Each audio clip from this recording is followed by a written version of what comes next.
नमस्कार दोस्तों, आप देख रहे हैं खबर एचपी और आइए वक्त हो गया हिमाचल प्रदेश के ताजा और बड़ी खबरों को जानने का। बताएंगे सभी खबरें एक एक करके एवं विस्तार से। उससे पहले आप हिमाचल प्रदेश के किस जिले से न्यूज को देख रहे हैं कमेंट बॉक्स में कमेंट करें। साथ ही सभी खबरों से अपडेट रहने के लिए चैनल को भी सब्सक्राइब करें और बेल आइकन को जरूर दबाएं। तो दोस्तों चलिए शुरू करते हैं आज की पहली बड़ी खबरें। हिमाचल पुलिस करेगी 1226 कांस्टेबलों की भर्ती, विभाग को भेजा मामला। हिमाचल प्रदेश पुलिस जल्दी 1226 कांस्टेबलों की भर्ती करेगी। वहीं 877 पुरुष, 292 महिला कांस्टेबल और 57 ड्राइवरों को भर्ती किया जाएगा। वहीं बता दें कि पुलिस मुख्यालय ने इस मामले को वित्त विभाग के समक्ष रखा है। वहीं डीजीपी संजय कुंडे ने बताया कि पुलिस विभाग के इस प्रस्ताव पर वित्त विभाग ने विवरण मांगा है। क्लास 3 भर्तियों से हटेगा ओएमआर सिस्टम, नई भर्ती एजेंसी में कंप्यूटर बेस्ड टेस्ट की तैयारी। हिमाचल सरकार में तृतीय श्रेणी यानी क्लास 3 की भर्ती परीक्षाओं के लिए अब ऑप्टिकल मार्क रिकॉग्निशन यानी ओएमआर सिस्टम खत्म हो सकता है। वह पूर्व आईएएस अधिकारी दीपक सानन की अध्यक्षता में बनाई गई कमेटी ओएमआर सिस्टम के पक्ष में नहीं है। बता दें कि इस कमेटी ने मंगलवार को भी अपनी दूसरी बैठक में ओएमआर सिस्टम की जगह कंप्यूटर बेस्ड टेस्ट यानी सीबीटी सिस्टम को लागू करने पर चर्चा की है। वही कमेटी की रिपोर्ट में भी इस सिफारिश को जोड़ा जाएगा। इसके साथ ही आपको बता दें कि इस कमेटी की दूसरी बैठक सूचना प्रौद्योगिकी निदेशालय में मंगलवार को हुई। इसमें 3 अन्य मेंबर भी शामिल हुए।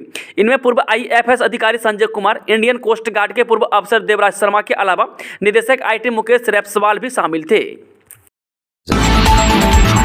नो पेंशन रिवाइज हुई, नहीं कम्यूटेशन, महालेखाकार दफ्तर में पूरी नहीं हुई प्रक्रिया।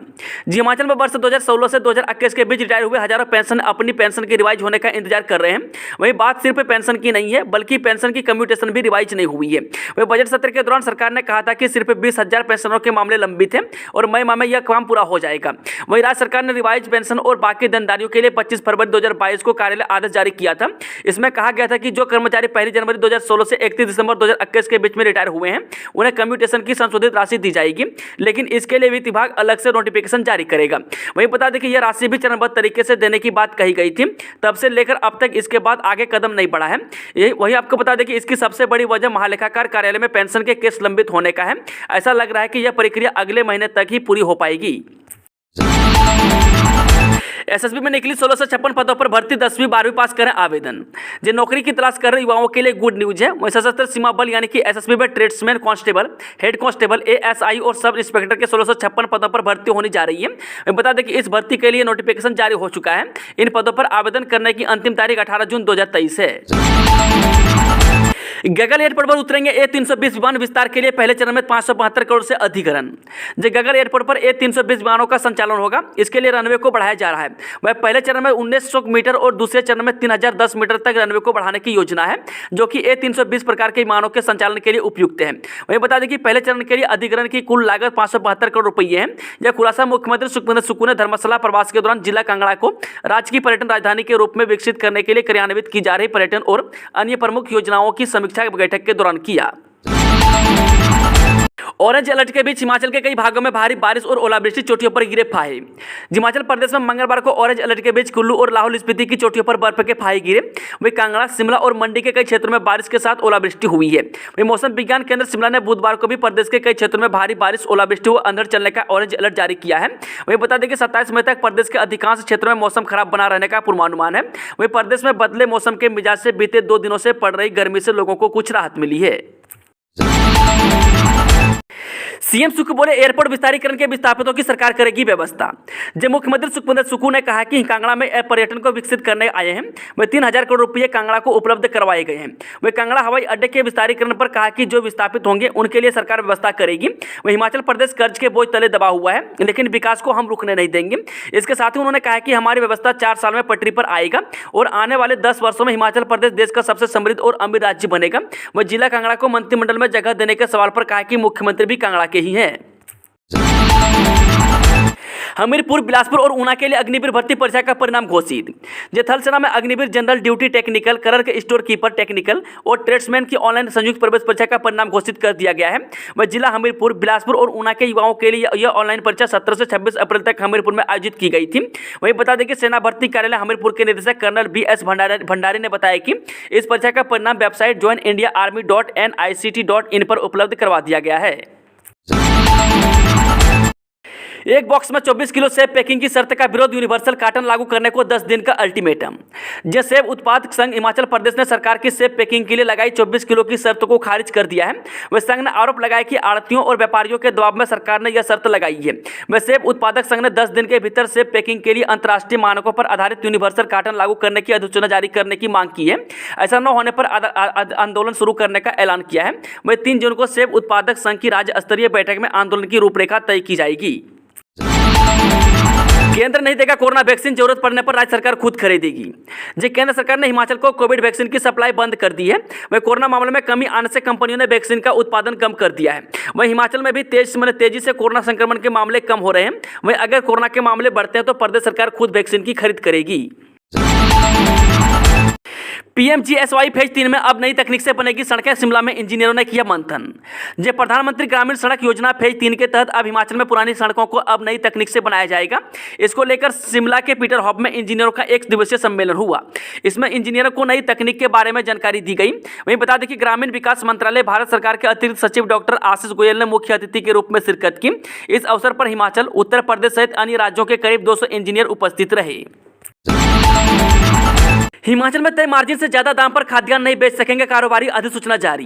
हिमाचल प्रदेश के कारोबारी अब तय मार्जिन से ज्यादा दाम पर अपना सामान नहीं बेच पाएंगे। इसके अलावा तय मात्रा से ज्यादा अनाज या खाद्यान्न का स्टॉक खरीदने या रखने के लिए भी लाइसेंस बनवाना अनिवार्य होगा। वही बता दें कि कांग्रेस सरकार ने हिमाचल में फिर से margin profit and hoarding act 1977 लागू कर दिया है। वहीं कारोबारियों के अनुसार इस एक्ट को लागू करने वाला हिमाचल देश का पहला राज्य बन गया है। वही पिछली भाजपा सरकार ने कारोबारी संगठनों की मांग पर साल 2018 में इस एक्ट को खत्म कर दिया था, लेकिन अब इसे फिर से लागू कर दिया गया है। शादी समारोह में जा रहे युवकों की कार हादसे का शिकार, 3 की मौके पर मौत, 2 गंभीर घायल। जो शिमला के रोहडू से बड़ी खबर आ रही है। यहाँ एक ऑल्टो कार पवन नदी में गिर गई। वह हादसे में 3 युवकों की मौके पर मौत हो गई, जबकि दो युवक घायल बताए जा रहे हैं। वह हादसा रोहडू के सीमा के पास हुआ है। वह मृतकों की पहचान श्रीनेगी पुत्र लेखराम निवासी गांव करसाली डाकघर तैकलेज के तहसील रामपुर जिला शिमला, शिवांग पुत्र रूपलाल गांव कुल डाकघर मझारली तहसील रामपुर जिला शिमला और जतीन पुत्र मनीलाल गांव दलाश डाकघर तकलेज तहसील रामपुर के रूप में हुई है। नशे में धुत कार चालक ने रौंदे 3 बच्चे, सुंदरनगर के कलोहाड़ में पेश आया दर्दनाक हादसा। जे नशे में धुत कार चालक ने प्रवासी मजदूरों के 3 बच्चे को अपने कार से रौंद डाला। वहीं हादसे में एक बच्ची की मौत हो गई है, जबकि 2 बच्चों का मेडिकल कॉलेज नेरचौक में उपचार जारी है। वहीं मिली जानकारी के अनुसार आपको बता दें कि मंडी जिला के पुलिस थाना सुंदरनगर के अंतर्गत सोमवार देर शाम ग्राम पंचायत कलोहाड़ के धनेश्वरी व रपा गाँव के समीप एक बेकाबू ऑल्टो कार ने प्रवासी मजदूरों के 3 बच्चों को जोरदार टक्कर मार दी। वहीं घायल बच्चों की शिनाख्त 8 वर्षीय सत्यम, 10 वर्षीय अनुपमा और 12 वर्षीय दुर्गा के रूप में हुई है। हिमाचल भाजयुमो के पूर्व अध्यक्ष विशाल एफसीआई सलाहकार समिति के सदस्य नामित, आदेश जारी। जो भाजपा के प्रदेश अध्यक्ष सचिव और युवा मोर्चा के पूर्व प्रदेश अध्यक्ष विशाल चौहान को हिमाचल प्रदेश के लिए भारतीय खाद्य निगम यानी कि एफसीआई के सलाहकार समिति के सदस्य के रूप में नामित किया गया है। वहीं इस बारे में आदेश जारी हो गए हैं।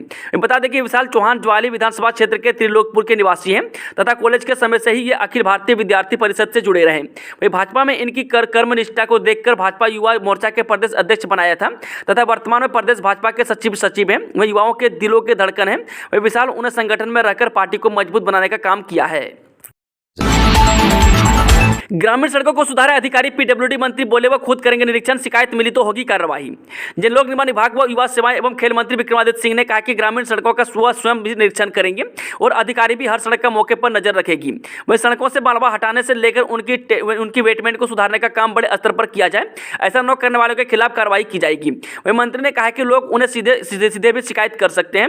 इसके साथ ही उन्होंने कहा कि सरकार ग्रामीण क्षेत्रों में सड़कों की स्थिति सुधारने पर फोकस कर रही है। वह जल्द ही जिला कांगड़ा में ग्रामीण क्षेत्रों का व्यापक दौरा करेंगे। इस दौरान वह गांव-गांव जाकर लोक निर्माण विभाग संबंधित कार्यों का निरीक्षण करेंगे और जन समस्याओं का निराकरण करेंगे। ज्वालामुखी मंदिर में श्रद्धालुओं ने चढ़ाई 2000 के 400 नोट, दान किए 8 लाख रुपये, शहर में चर्चाओं से माहौल। यह नोटबंदी के बाद इसे लोगों में दहशत कहा जाए या मां ज्वालामुखी के प्रति आस्था की एक भक्त ने 2000 के नोट बंद होने पर मां ज्वालामुखी के दरबार में 2000 के 400 नोट यानी 8 लाख रुपये मां ज्वालामुखी के दरबार में चढ़ा दिए हैं। वह गौरतलब है कि अभी 2 दिन पहले ही केंद्र सरकार ने 2000 के नोट को बंद किया है और उसके तुरंत बाद एक श्रद्धालु द्वारा इतनी बड़ी रकम 2000 के 400 नोटों की चढ़ाना अपने आप में कई सवाल खड़े करता है। वह कई लोगों से इसे श्रद्धालुओं की आस्था और श्रद्धा का प्रतीक मान रहे हैं। वहीं तो कई कुछ लोग इसे नोटबंदी की दहशत भी बता रहे हैं। सुक्खू सरकार के सामने एक और मुसीबत, सोशल मीडिया पर वायरल हुई गुमनाम चिट्ठी। जो कांग्रेस को सत्ता में आए 5 महीने का वक्त ही बीता है, लेकिन एक के बाद एक परेशानी मुख्यमंत्री सुखविंदर सुक्खू के सामने खड़ी होती हुई नजर आ रही है। वहीं हाल ही में हिमाचल प्रदेश सरकार के 2 वरिष्ठ अधिकारियों पर गंभीर भ्रष्टाचार के आरोप लगाए गए हैं। यह आरोप एक गुमनाम पत्र के जरिए सोशल मीडिया पर वायरल है। इस पत्र में 2 वरिष्ठ अधिकारी पर काम करने की एवज में लाखों रुपए की रिश्वत लेने के आरोप लगाए गए हैं। राजीव गांधी स्वरोजगार योजना से इलेक्ट्रिक वाहनों को मिलेगा प्रोत्साहन, सीएम सुक्खू। मुख्यमंत्री ठाकुर सुखविंदर सिंह सुक्खू ने आज कांगड़ा जिले में 3 ग्रीन कॉरिडोर के विकास के दृष्टिगत आयोजित समीक्षा बैठक की अध्यक्षता की। वहीं प्रस्तावित गलियारे में परवाणु, नालागढ़, ऊना, हमीरपुर, संसारपुर, टेरेस, बिलासपुर, हमीरपुर, कांगड़ा और मंडी धर्मशाला कांगड़ा शामिल है। वहीं मुख्यमंत्री ने इन कॉरिडोरों पर इलेक्ट्रिक वाहनों के लिए चार्जिंग सुविधाएं उपलब्ध करवाने के लिए उपयुक्त स्थानों की पहचान करने और विद्युत चालित वाहनों के लिए चार्जिंग संबंधित बुनियादी ढांचे तक सुविधाजनक पहुंच सुनिश्चित करने पर बल दिया। उन्होंने ईवी उपयोग को सुविधाजनक बनाने के लिए शहरों के भीतर चार्जिंग इंफ्रास्ट्रक्चर विकसित करने के लिए महत्व पर भी बल दिया है। चलिए चलते आज की आखिरी खबर। सुक्खू सरकार में भविष्य के डॉक्टर्स के लिए आया दुख का समय, हिमाचल में बंद होगा एनपीए। हिमाचल में सुखविंदर सिंह की सुक्खू सरकार के नेतृत्व वाली कांग्रेस सरकार चिकित्सा क्षेत्र में बड़ा फैसला लेते हुए डॉक्टर्स का एनपीए यानी नॉन प्रैक्टिस अलाउंस बंद करने जा रही है। वहीं कैबिनेट विस्तार से चर्चा के बाद सरकार ने एनपीए बंद करने का फैसला लिया। वहीं बता दें कि अब अधिसूचना जारी होना बाकी है। वहीं प्रस्तावित फैसले के अनुसार मौजूदा समय में सेवारत डॉक्टर्स को एनपीए मिलता रहेगा, लेकिन भविष्य के डॉक्टर्स को इस वित्तीय लाभ से वंचित रहना होगा। वहीं जिन डॉक्टर्स पर इस फैसले का प्रभाव पड़ेगा उनमें एलोपैथी, वेटरिनरी, आयुष विभाग के डॉक्टर्स व डेंटल डॉक्टर शामिल हैं। दोस्तों, आज की खबर का सिलसिला समाप्त होता है। अगर जानकारी पसंद आई तो वीडियो को लाइक, शेयर, चैनल को सब्सक्राइब जरूर करें। जय हिंद, जय हिमाचल।